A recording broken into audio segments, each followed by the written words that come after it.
Hello students, my self Sanjeev Sharma.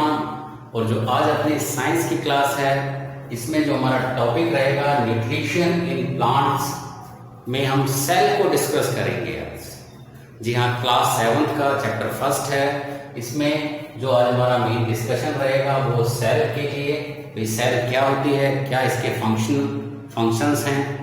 और cell को हम जो है अगर हम देखें तो structural and functional unit of living organism, यानी क्योंकि ये स्ट्रक्चर बनाती है लिविंग ऑर्गेनिज्म का और सभी तरह के फंक्शंस करने की एबिलिटी इसमें होती है, कर सकती है। इसीलिए सेल को हम structural and functional unit of living organism भी कहते हैं। अब सेल की अगर हम बात करें तो जितने भी लिविंग ऑर्गेनिज्म हैं यहाँ पर, वो सब किससे बने होते हैं? सेल से बने होते हैं। ये डिपेंड करता है कि किसी में सेल ज़्यादा होते हैं, किसी में सेल कम होते हैं। ये अभी हम देखेंगे यहाँ पर। तो उसके हिसाब से अगर हम देखें तो एक तो होते हैं यूनिसेलुलर ऑर्गेनिज्म, जो कि एक सेल से ही बने होते हैं, यानी बहुत छोटे होंगे और मे भी पॉसिबल है हम उनको नेट आइज से नहीं देख पाएंगे। कुछ होते हैं हमारी तरह, ह्यूमन बींग्स हैं, मैंस हैं, प्लांट्स हैं, मल्टी सेलुलर, बहुत सारे सेल से जो है वो बने होते हैं। तो जब सेल का डिस्कशन कर रहे हैं तो यहाँ पर हम देखें a cell is the smallest unit of life. Life की अगर सबसे स्मॉलेस्ट यूनिट है तो वो सेल। लाइफ की सबसे स्मॉलेस्ट यूनिट क्या है? सेल। हिंदी में इसको बोलते हैं कोशिका, ठीक है ना। Cell are very small in size which can not be seen with naked eyes. बहुत छोटी होती है। साइज क्या होता है इसका? सेल का बहुत ही छोटा होता है और हम इसको नेक्ड आइज, केवल आंखों से, बिना किसी इंस्ट्रूमेंट, फॉर एग्जांपल अगर हम देखें यहाँ पर माइक्रोस्कोप की हेल्प से तो देख सकते हैं, पर विदाउट माइक्रोस्कोप के हम नेक्ड आइज से इनको नहीं देख सकते हैं।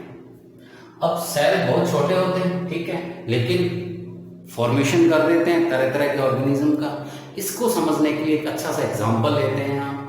हम बिल्डिंग्स देखते हैं अपने सराउंडिंग, तरह तरह की बड़ी बिल्डिंग भी होती हैं, छोटी बिल्डिंग्स भी होती हैं।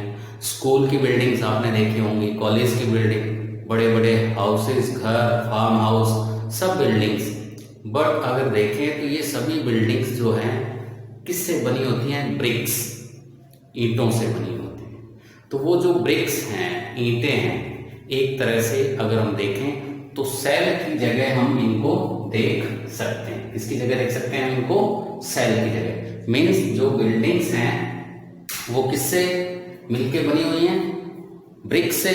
ऐसे ही हमारी जो बॉडी है या लिविंग जो ऑर्गेनिज्म जो है उनकी जो बॉडी है वो छोटी छोटी स्मॉल यूनिट से मिलकर बनी होती है और इसको हम क्या कहते हैं? यहाँ पर सेल कहते हैं। Cell can be seen only under microscope. जी हाँ, देखिए ये आ गया point, cell can be seen only under microscope. हम सेल को माइक्रोस्कोप की हेल्प से देख पाते हैं, क्योंकि बहुत क्या होती है? छोटी होती है। एक एग्जांपल जैसे हमने देखा कि बड़ी बड़ी बिल्डिंगें किसकी हेल्प से बन जाती हैं? छोटी छोटी ईंटों की हेल्प से, ब्रिक्स की हेल्प से। तो वैसे ही हमारी बॉडी भी छोटी छोटी सेल से बनी होती है। सिंपलेस्ट एनिमल की अगर हम बात करें, सिंगल सेल, ये एक एग्जांपल हमें याद रखना है। क्या? देखो, सिंपलेस्ट एनिमल सिंगल सेल का amoeba, unicellular organism, single cell से बना होता है ये ऑर्गेनिज्म। अमीबा पानी में मिलता है, ठीक है। तो ये जो अमीबा है ये क्या है? सिंगल सेल, एक ही सेल से बना हुआ है। देखो कितना छोटा होगा, तो नेक्ड आइज से हम इसको नहीं देख पाएंगे। किसकी हेल्प लेनी पड़ेगी हमें? माइक्रोस्कोप की। अगर अमीबा हम देखना चाहते हैं तो हम जो है इसको माइक्रोस्कोप की हेल्प से ही देख पाएंगे। मैन, प्लांट्स, ठीक है, मिलियंस ऑफ सेल से मिलकर बने होते हैं और कॉल्ड मल्टी सेलुलर ऑर्गेनिज्म। इनको हम क्या बोल देते हैं? Multi cellular organism. तो यहाँ पर फर्स्ट सेगमेंट में हमने देखा कि स्मॉलेस्ट यूनिट क्या है, सेल है। जितने भी बॉडीज हैं या यूं कहें हम बात करें ऑर्गेनिज्म हैं, वो किससे बने होते हैं, सेल से मिलकर के बने होते हैं। साइज क्या हो सकता है, डिफर हो सकता है, अलग अलग साइज बहुत छोटा होता है और विदाउट माइक्रोस्कोप इनको देखना क्या होता है, थोड़ा सा मुश्किल होता है। तो ये जनरल बातें हमने यहाँ पर कुछ पॉइंट्स हमने डिस्कस किए, किसके ऊपर, सेल के ऊपर, ठीक है। अब हम बात करते हैं स्ट्रक्चर, सेल की स्ट्रक्चर की अगर हम बात करें, स्ट्रक्चर को अगर डिस्कस करें तो एक डायग्राम मैंने आप लोगों के लिए ड्रॉ कर रखा है, छोटा सा बिल्कुल सिंपल सा डायग्राम है और बेसिकली सेल को समझने के लिए सफिशिएंट, ठीक है। जैसे जैसे हायर क्लासेस में जाते जाते हैं थोड़ा सा कॉम्प्लेक्स होते जाते हैं, ये है सिंपल। तो फर्स्ट ऑफ ऑल यहाँ पर जब सेल की स्ट्रक्चर की बात करते हैं तो सेल स्ट्रक्चर में जो पार्ट्स हैं, जो सेल्स या जो कुछ भी इसके अंदर ऑर्गेनल्स वगैरह हमें मिल रहे हैं, उन सबको हम थोड़ा सा देखेंगे यहाँ पर। तो jelly like material enclosed in a thin membrane is called cytoplasm. तो चलिए अब देखें साइटोप्लाज्म। ये जो लाइन आउटलाइन आपको दिख रही है, it is called cell membrane, covering layer, protect कर रही है, प्रोटेक्टिंग लेयर है, कवर किए हुए है सेल को, सुरक्षा करती है, अंदर जो कुछ भी है उसको क्या करेगी, प्रोटेक्ट करेगी, ठीक है। अब इस प्रोटेक्टिंग लेयर के अंदर ये डॉट डॉट करके जो है एक जेली लाइक स्ट्रक्चर या यूं कहें जेली लाइक मटेरियल इसके अंदर है, इट इज कॉल्ड साइटोप्लाज्म। इसको हमने क्या नाम ले दिया, साइटोप्लाज्म। तो जेली लाइक जो स्ट्रक्चर है, जेली लाइक जो मटेरियल है वो है साइटोप्लाज्म है और किससे इनक्लोज्ड है ये, सेल मेम्ब्रेन से। और मेम्ब्रेन जो है इसको प्रोटेक्ट कर रही है, सेल के अंदर के जो पार्ट्स हैं उनको प्रोटेक्ट करने का मेनली जो वर्क है वो किसका रहता है यहाँ पर, सेल मेम्ब्रेन का। स्ट्रक्चर तो बनती ही है इसके मेम्ब्रेन से। चलिए नेक्स्ट पॉइंट अगर देखें, outer thin covering of cell is called cell membrane. तो ये जो थिन कवरिंग है, पतली सी होती है, ठीक है। और ये जो सेल मेम्ब्रेन है एक तो प्रोटेक्ट कर रही है, इसी के अंदर सभी ऑर्गेनल्स होते हैं। दूसरा ये जो है अगर यहाँ पर हम थोड़ा सा डीपली चलें तो सब्सटेंस जो कि सेल के लिए, ये वर्क में वैसे आ जाएगा आगे, जो रिक्वायरमेंट रहती है सेल के लिए उनको अंदर आने देती है और जो वेस्ट प्रोडक्ट होते हैं जिसकी सेल के लिए रिक्वायरमेंट नहीं है उसको बाहर भी जाने देती है। तो वो काम भी कौन करता है, ये सेल मेम्ब्रेन करता है। वर्क में भी हम इसको देखेंगे।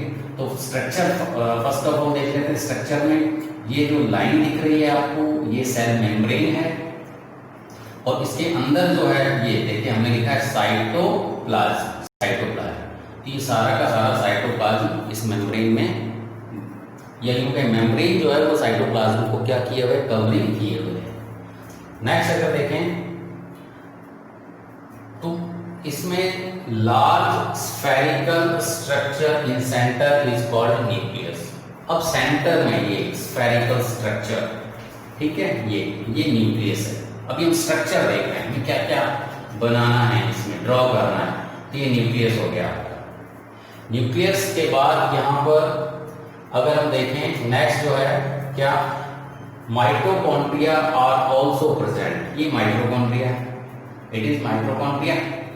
फंक्शन अभी आगे डिस्कस करेंगे। ये माइटोकॉन्ड्रिया हमने यहाँ पर ड्रॉ कर दिया, तो हर सेल में मिल जाता है हमको जनरली, ठीक है। फिर देखें कुछ स्पेस, फ्री स्पेस सा रहता है, ठीक है, खाली जगह से दिखाई दे रही है आपको। ये देखिए ये बबल्स होते हैं, जैसे बुलबुला होता है ना पानी के अंदर, है ना, सोप सॉल्यूशन में भी बुलबुले निकलते हैं, तो वो अंदर खाली सा रहता है, एयर फिल रहती है, उसके अंदर हवा रहती है ना।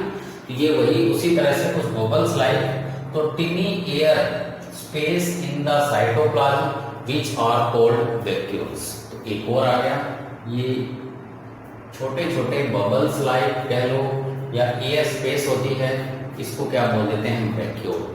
तो ओवरऑल स्ट्रक्चर अगर देखें बिल्कुल सिंपली, तो फर्स्ट ऑफ ऑल जो ये लाइनिंग है it is called cell membrane, protect कर रही है, क्या कर रही है, घेरे हुए है साइटोप्लाज्म। इसके अंदर jelly like structure, sorry material, jelly like material जो है ये डॉट डॉट करके मैंने शो किया है, इट इज कॉल्ड साइटोप्लाज्म। एक स्फेरिकल बड़ा सा सेंटर में मिलेगा आपको, ठीक है, इट इज कॉल्ड न्यूक्लियस। फिर आता है अपने पास माइटोकॉन्ड्रिया, ये ऑर्गेनल्स है माइटोकॉन्ड्रिया, और एयर स्पेस, कुछ खाली बबल्स लाइक जहां एयर फील्ड रहती है, वैक्यूल यहाँ पर हमें मिलते हैं।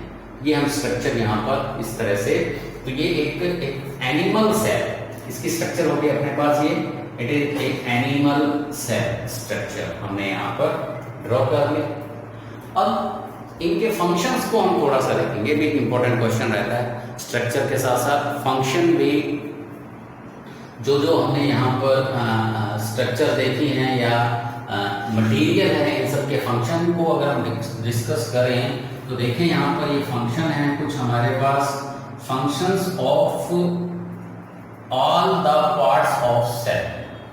जो पार्ट्स हमने यहाँ पर देखे हैं, डिस्कस किए, इनके फंक्शंस अगर हम देखना चाहें तो first of all cell membrane protects the cell and control the passes of materials.